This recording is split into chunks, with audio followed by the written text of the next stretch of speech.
Assalamualaikum warahmatullahi wabarakatuh. Perkenalkan, nama saya Nurul Askia, mahasiswi STAI Al-Azhar Goa, Prodi Ekonomi Syariah, dosen pembimbing Ustazah Dr. Zainab Abdullah LC MTHI.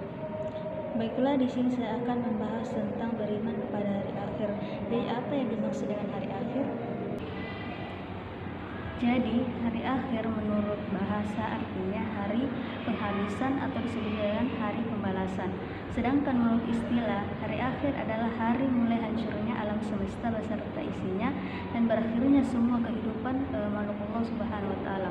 Hari akhir juga disebut dengan hari kiamat, yaitu hari penegakan hukum Allah Subhanahu wa taala. Iman kepada hari akhir berarti percaya dengan sepenuh hati bahwa suatu saat dunia beserta isinya akan berakhir dan hancur.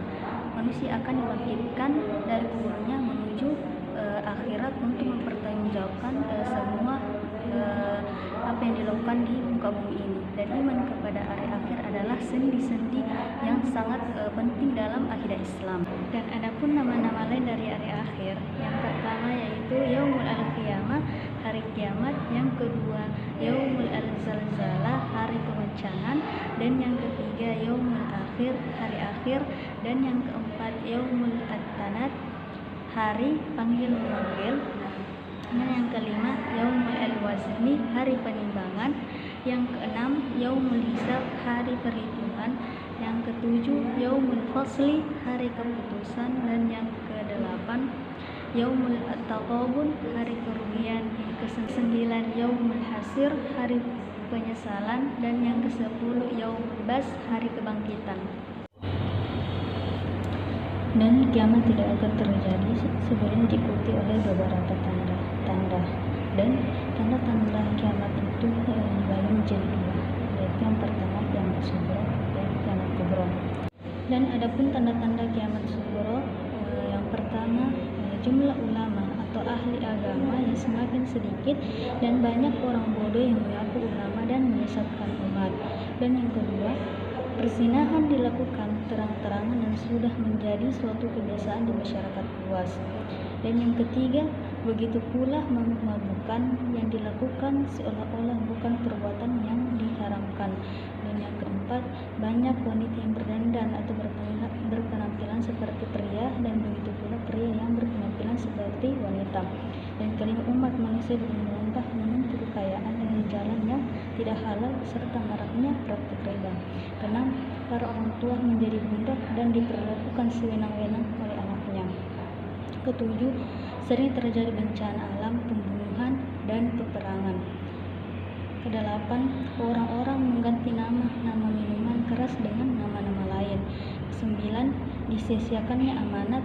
Dan yang terakhir, waktu yang berlalu terasa semakin singkat.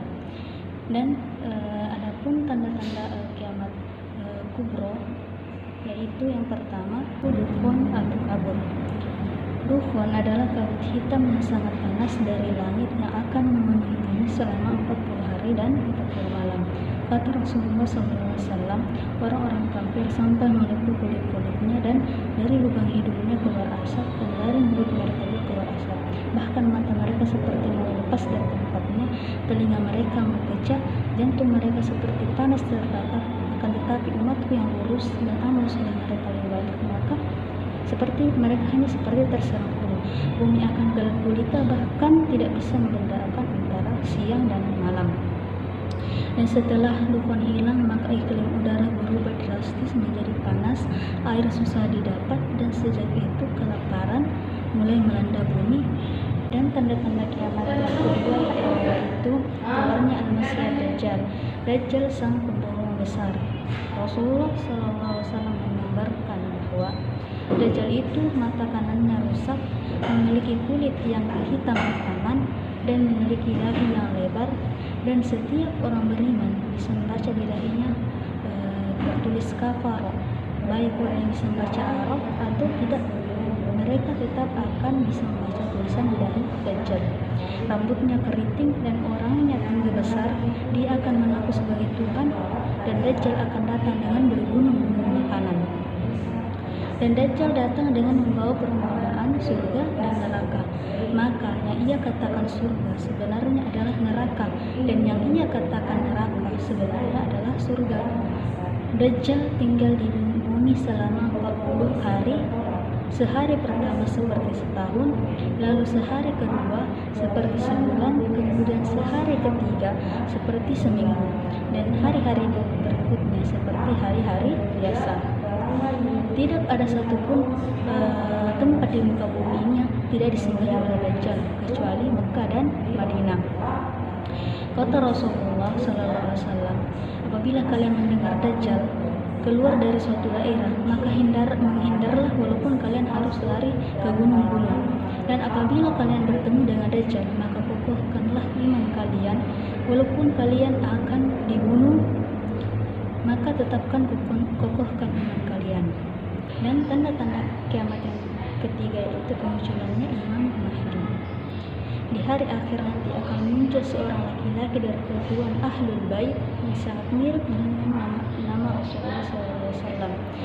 Lalu Allah jadikan sebagai pembenar dan pembela Islam di saat manusia sudah tidak menghargai nilai-nilai dan hak-hak kemanusiaan yang ada di muka bumi. Dan Allah merubahnya dalam satu hari satu malam. Dan saat dia memerintah, kejayaan datang kepada umat Islam dan sebagai agama yang lurus, dan nilai-nilai kebajikan berjalan sepanjang zaman sehingga lawan atau musuh benar-benar merasakan terhinakan. Dan tanda-tanda yang keempat itu turunnya Nabi Isa alaihissalam. Turunnya Nabi Isa alaihissalam di Menara Putih di sebelah timur kota Suriah. Nabi Isa bersama Imam Mahdi akan melawan Dajjal untuk meruntuhkan kekuasaannya selama beberapa waktu di muka bumi ini.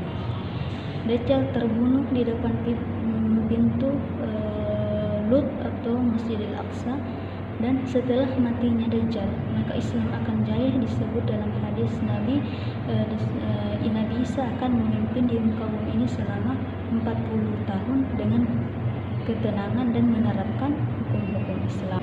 Dan adapun tanda-tanda kiamat kubro yang kelima itu keluarnya Ya'juj dan Ma'juj.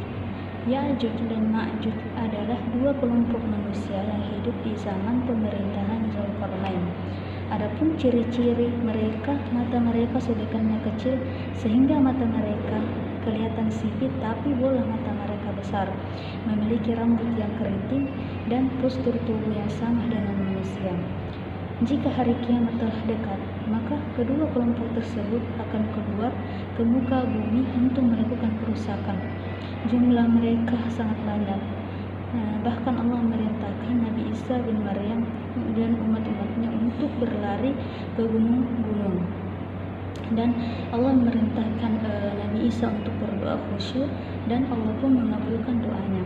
Sehingga Allah menurunkan hama-hama yang menyebabkan mereka mati, dan akhirnya Ya'juj dan Ma'juj berukuran satu persatu, dan Allah pun membersihkan mereka dari muka bumi ini.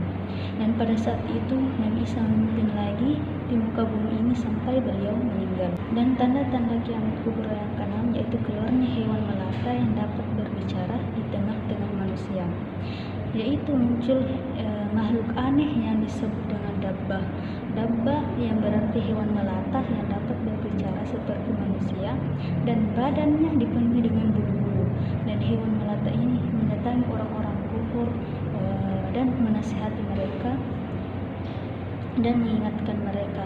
Hewan ini berbeda dengan hewan-hewan melata yang ada pada zaman sekarang.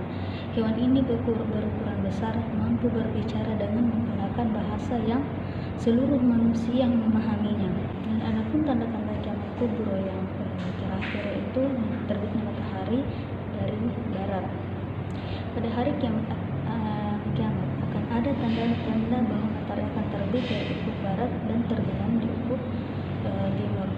Yang hal ini terjadi satu hari penuh yang akan terasa seperti satu malam. Panjangnya seperti 3 malam secara normal. Dan terbitnya matahari dari tempat ia terbenam merupakan tanda besar yang telah Allah izinkan untuk mengubah keadaan alam, dan sebagai pertanda akan hadirnya hari akhir. Hal ini terjadi ketika hari akhir sudah diambang pintu dan taubat tidak akan diterima. Keimanan berlaku seperti sebelumnya. Dan ada beberapa hikmah yang dapat dipetik oleh umat Islam dari beriman kepada hari akhir. Yang pertama itu meningkatkan ketakwaan kepada Allah Subhanahu wa taala. Beriman kepada hari akhir berarti mempercayai bahwa segala perbuatan yang dilakukan di dunia baik maupun buruk akan tetap dipertanggungjawabkan di akhirat kelak. Yang kedua, senantiasa beramal soleh. Seorang hamba yang beriman kepada hari akhir akan senantiasa beramal soleh karena mereka yakin bahwa setiap hari akhir pasti ada hari pembalasan, di mana semua perbuatan selama di dunia akan dibalas oleh Allah Subhanahu wa taala. Dan yang ketiga, berbuat baik kepada sesama. Tidak hanya berlaku kepada Allah Subhanahu wa taala, beriman kepada hari akhir juga meningkatkan seorang muslim untuk memerhatikan hubungan antar sesama manusia. Dan yang keempat, munculnya rasa takut berbuat maksiat. Akan muncul rasa takut ketika berbuat maksiat selama di dunia. Mereka akan menjauhi kemaksiatan karena takut tidak bisa mempertanggungjawabkannya di hari akhirat telah tiba. Adapun hikmah kalimat persiapkan diri dengan baik. Tidak ada seorang pun kecuali Allah SWT tahu kapan hari akhir tiba. Karena itu seorang muslim yang beriman pada hari akhir akan mempersiapkan dirinya dengan sebaik mungkin untuk menghadapinya. Dan yang keenam yaitu memiliki kesabaran ketika tertimpa musibah. Jadi ketika keimanan kepada hari akhir tertanam dalam hati, maka orang itu akan selalu sabar dalam kebaikan dalam keadaan apapun. Meski musibah menimpa dirinya, ia akan tetap sabar, bahkan meningkatkan kesabarannya. Dan yang ketujuh yaitu tidak bakhil atau tidak kikir dalam berinfak.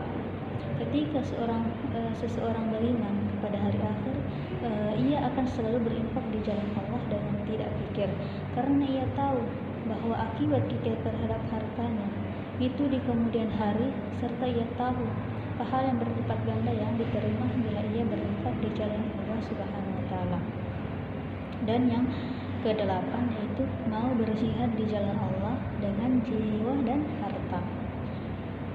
Berjihad bagi orang yang beriman kepada hari akhir adalah sebuah kemestian, karena jihad dengan jiwa dan harta merupakan jual beli seorang mukmin dengan Allah, serta merupakan pembenaran atas keimanannya.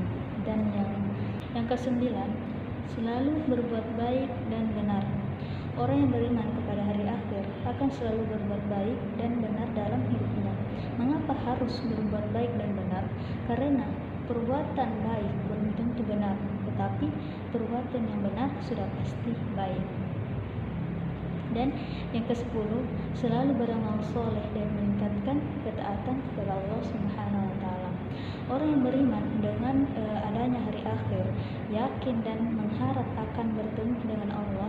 Oleh karena itu, dia akan selalu berusaha beramal soleh dan meningkatkan ketaatan kepada Allah, sehingga ketika ia menemuinya, dia dalam keadaan siap. Itulah tadi pembahasan saya tentang beriman kepada hari akhir. Semoga dapat bermanfaat bagi teman-teman, dan saya akhiri dengan ucapan wabillahi taufiq wal hidayah. Assalamualaikum warahmatullahi wabarakatuh.